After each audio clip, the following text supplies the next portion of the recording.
기도하시겠습니다. 하나님 아버지 감사드립니다. 이 새벽에 함께 모여서 또 하나님께 예배를 드립니다. 이 예배를 기쁘게 받아주시옵소서. 성령 하나님 친히 임재하여 주셔서 우리의 마음과 심령을 하나님의 말씀으로 또 은혜로 충만케 하여 주시옵소서. 설교자 입술을 주장하시사 하나님의 말씀이 온전히 선포되게 하여 주시옵소서. 예수님의 이름으로 기도드립니다. 아멘. 청년 시절 저에게 큰 감동을 준 책이 있습니다. 그 책은 바로 목적이 이끄는 삶이라는 그런 책입니다. 제가 잠시 제 마음에 방황이 있을 때 그 책을 통해서 하나님의 목적이 무엇인지를 찾게 되었고 저의 삶의 방향을 이렇게 잡고 설정하게 되었습니다. 그래서 그 전까지는 이제 부모님이 너는 어려서부터 목사가 돼야 된다 해서 목사가 돼야 되나 보구나 하고 이렇게 생활하다가 그 책을 읽고 또 어려움의 시간들을 겪으면서 하나님의 부르심을 확인하게 되고 또 목회의 길을 결단하게 된 저에게 있어서는 아주 중요한 그러한 책인 것 같습니다. 이 목적의 그 삶을 보면 하나님이 성경에서 발견한 5가지의 삶의 목적을 이야기하고 있는데요. 사실 그 내용은 그 책에서 처음 시작한 내용이 아닙니다. 이미 온 교회적으로 알려져 있고 교회가 다 하고 있던 것인데 그 책의 독특함은 무엇이냐면 그것을 정말 우리의 삶의 자리에 어떻게 적용하며 살아갈지, 어떻게 실질적으로 그 5가지 삶의 목적을 실천하며 살아갈지를 아주 잘 설명해 준 그러한 책이기 때문입니다. 그래서 제가 주로 1대1 제자 양육을 마친 다음에는 그 책을 선물해 주고 또 그 책으로 소그룹 모임들을 읽게 하고 하면 참 많은 은혜들을 또 경험하는 것을 보게 됩니다. 신앙생활을 오래 하였든 짧게 하였든 상관없이 다시 한번 하나님이 우리의 삶에 주신 목적이 무엇인지를 발견하고 우리의 삶을 그 기준에 맞춰가는 하나님의 말씀에 맞춰가는 그런 은혜들을 나누게 되는 겁니다. 오늘 우리가 살펴볼 첫 번째 하나님이 우리를 향한 목적은 무엇이냐면 오늘 설교의 제목이 바로 예배, 주님의 기쁨이 되는 것 이렇게 이제 이야기를 하였습니다. 그러니까 첫 번째 우리의 삶의 목적은 하나님을 예배하는 것입니다. 하나님을 예배하는 삶을 사는 것이죠. 그 예배의 중심에는 무엇이 있냐면 하나님의 기쁨이 되는 것이다 라고 이야기하는 것입니다. 하나님이 우리를 창조하시고요. 창세기 1장에 보시면 보시기에 좋았더라. 보시기에 좋았더라. 여러분 이것이 무슨 말입니까? 창조된 우리를 보시고 하나님이 기뻐하셨다라는 것이에요. 우리의 삶이 하나님의 기쁨이 되는 것. 하나님께 예배하는 삶을 하나님은 기대하신 거지요. 우리가 잘 알다시피 로마서 12장 1절에 보면 구원받은 사람들이 어떻게 살아야 되는가 말씀하고 계시는데요. 거룩한 산 제물이 되어라. 그것이 너희의 영적 예배다. 이렇게 말씀하십니다.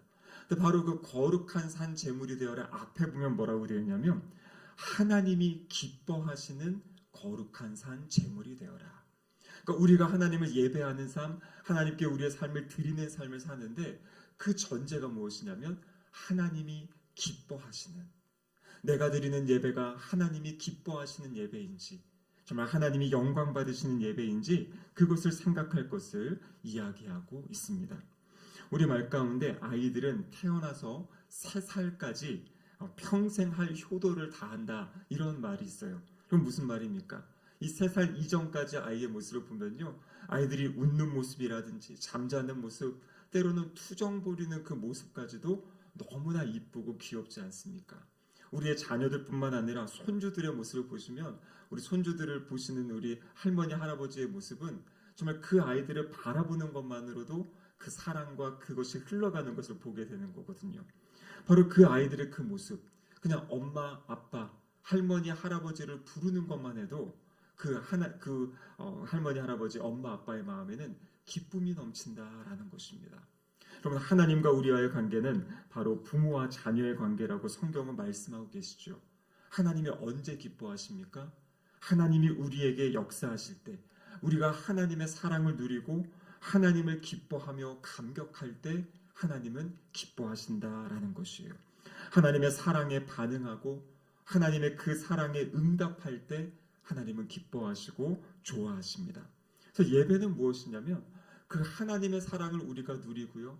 그 사랑 때문에 우리가 기뻐하고 감격하며 주님께 반응하는 것이 바로 예배다라는 것이에요. 오늘 우리가 읽은 본문 마가복음 12장 앞부분에는요, 예수님이 바리새인들과 서기관들, 사두개인들과 이렇게 변론을 하는 장면이 있습니다. 예수님이 대답을 잘하는 것을 보고요, 한 서기관이 예수님께 묻는 거지요. 모든 계명 중에 첫 번째 계명이 무엇입니까? 예수님께 묻습니다. 그때 오늘 본문이 바로 예수님이 그 대답을 하시는 말씀이죠. 30절 말씀이 이렇게 되어 있습니다.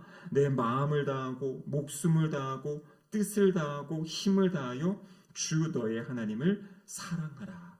이 말씀은 신명기에 나와 있는 그 말씀을 가지고 예수님이 다시 이 사람에게 설명해주고 있는 장면입니다. 여러분, 그렇습니다. 하나님을 예배한다라는 것, 예배드린다는 것은 하나님을 향한 사랑의 표현입니다. 근데 오늘 본문에 보시면 이렇게 되어 있죠. 뜻을 다하고 이렇게 되어 있습니다. 여러분, 뜻을 다한다라는 것은요, 우리의 모든 관심을 집중한다, 이러한 의미입니다. 그러니까 하나님께 우리의 모든 관심을 집중하는 것이에요. 그럼 그 이유가 무엇입니까? 하나님께서 우리의 삶에 관심을 갖고 계시기 때문이에요. 어제 우리가 말씀을 나눌 때에도 하나님이 우리를 창조하실 때 우리 하나님 부모님의 그 모태에서부터 우리를 조직하셨다. 우리의 모든 뼈 하나하나까지도 하나님이 다 알고 계신다. 그것을 하나님이 짜 맞추셨다. 그렇게 시편 139편에서 말씀하고 계신 거죠. 시편 139편 1절에서 3절까지의 말씀을 새번역 성경은 이렇게 번역하였습니다. 주님께서 나를 샅샅이 살펴보셨으니 나를 환히 알고 계십니다. 내가 앉아 있거나 서 있거나 주님께서는 다 아십니다. 멀리서도 내 생각을 다 알고 계십니다. 내가 길을 가거나 누워 있거나 주님께서는 다 살피시고 계시니 내 모든 행실을 다 알고 계십니다. 우리가 앉아 있을 때, 일어날 때, 길을 갈 때, 설 때 이 모든 것을 주님이 알고 계신다. 그럼 주님이 이것을 어떻게, 왜 알고 계시겠습니까? 그만큼 우리 삶에 관심을 집중하고 계신다라는 것이에요. 나의 삶에 하나님이 관심을 집중하고 계신다. 그러면 그 하나님께 합당한 반응이 무엇입니까? 우리도 하나님께 관심을 집중하는 것입니다. 일거수일투족을 알고 계신 하나님께 우리도 우리의 그 마음, 그것을 믿음으로 반응하는 것이에요. 그래서 하나님이 나를 지켜보고 계시기에 우리도 우리의 시선과 우리의 관심을 하나님께 집중하는 것. 여러분, 그것이 바로 하나님께 예배 드리는 것이에요. 그래서 삶의 자리에서 하나님의 믿음의 고백을 하는 것뿐만 아니라 그것이 제대로 되기 위해서는 우리에게 중요한 것이 무엇입니까? 함께 모여서 예배드리는 이 시간. 이 시간은 온전히 우리가 하나님께 집중하는 거죠. 하나님께 우리의 모든 관심을 쏟아놓는 시간이 바로 이 모여서 예배드리는 시간입니다. 여러분, 오늘날 우리가 교회 안에서 이 예배드린다, 특별히 주중에도 함께 모여 예배드린다라는 생각이 많이 이렇게 흐려진 시대가 되었습니다. 주일 예배만이라도 잘 드리면 되지. 그러니까 우리의 기준들이 참 많이 낮아진 것 같아요.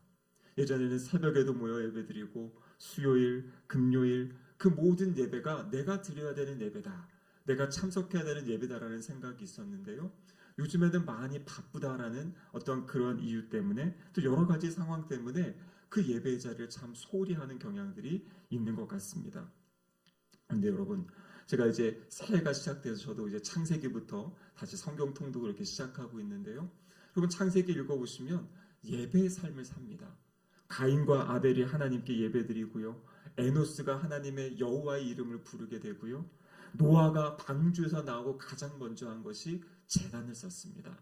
아브라함의 삶을 보면요, 아브라함은 가는 곳마다 제단을 쌓고 하나님께 예배드리는 그러한 삶을 살아가는 모습을 보게 됩니다. 그럼 우리 주변에도 참 많은 간증들이 있잖아요.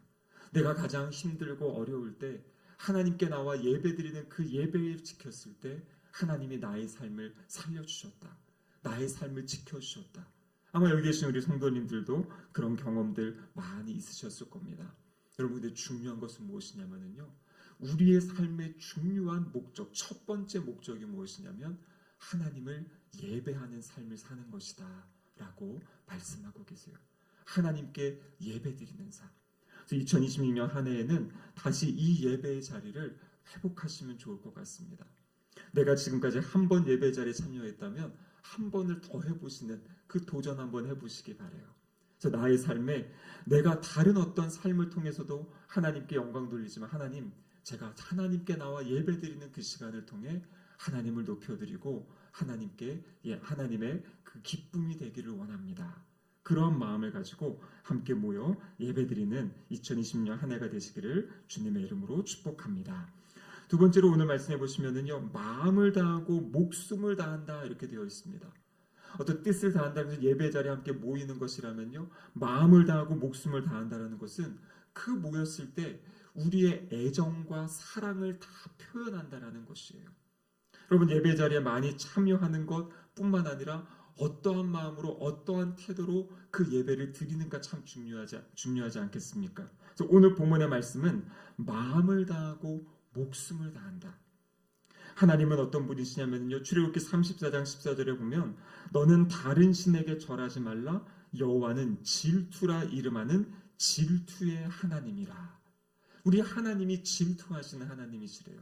여러분, 질투의 이유는 무엇입니까? 사랑 때문이지요.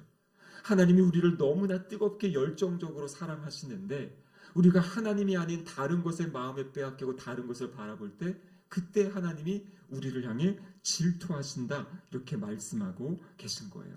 그래서 하나님은 우리의 그 애정, 우리의 그 뜨거운 사랑을 받기를 원하신다라고 우리에게 말씀하고 계신 겁니다. 여러분, 하나님께 이 마음의 사랑을 표현하는 것, 그럼 그것의 출발은 무엇이냐면 고백하는 것이에요.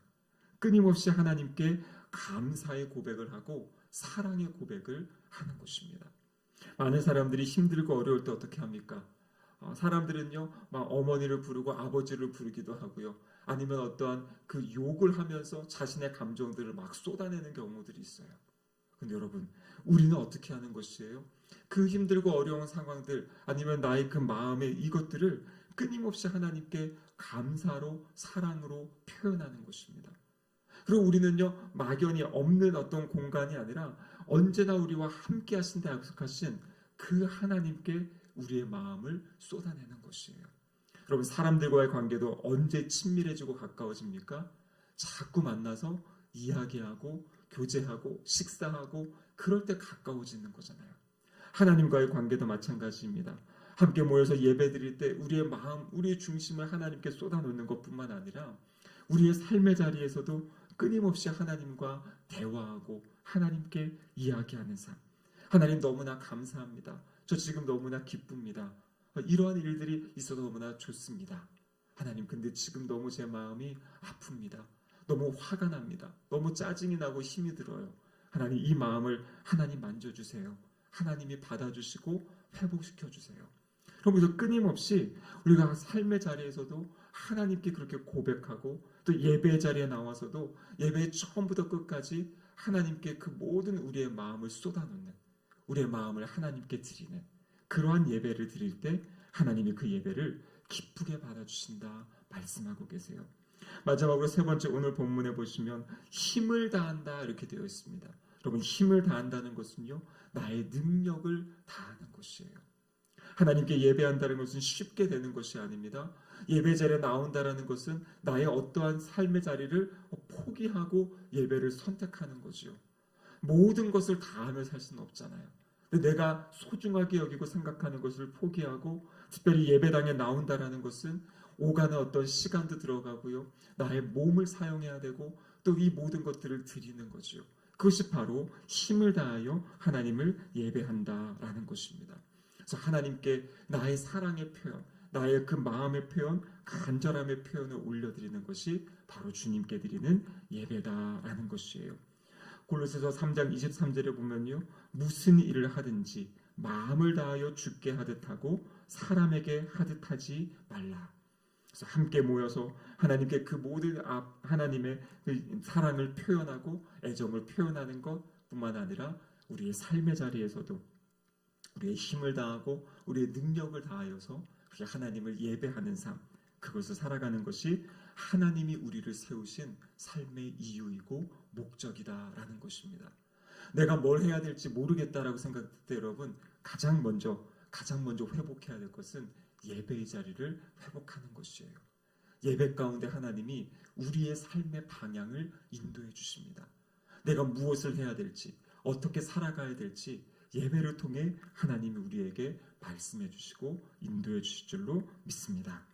2020년 한 해 우리 신길동교회가 함께 모여 예배드리는, 하나님을 높여드리는, 하나님의 기쁨이 되는 이 일에 마음을 모으고 또 함께 집중하는 온 교회가 되기를 주님의 이름으로 축복합니다. 아멘. 함께 기도하시겠습니다. 하나님 아버지 감사드립니다. 2026년에 시작하며 다시 한번 우리의 삶에 소중한 것이 무엇인지, 내가 지키고 내가 헌신해야 될 것이 무엇인지 말씀해 주심에 감사드립니다. 주님, 우리에게 주신 이 예배 자리를 지키게 하시고 예배 자리에 함께하게 하시고 무엇보다도 마음을 다하고 정성을 다하고 사랑을 다하고 하나님 향한 애정을 다하여 하나님을 예배하는 우리의 이 예배 자리 될 수 있도록 도와주시옵소서. 주님이 베풀어 주신 사랑과 그 관심에 우리도 하나님을 향한 사랑과 관심으로 뜨거운 시선으로 주님께 믿음의 반응을 올려드리는 예배의 삶 살아가는 우리 모두가 될 수 있도록 도와주시옵소서. 예수님의 이름으로 기도드립니다. 아멘.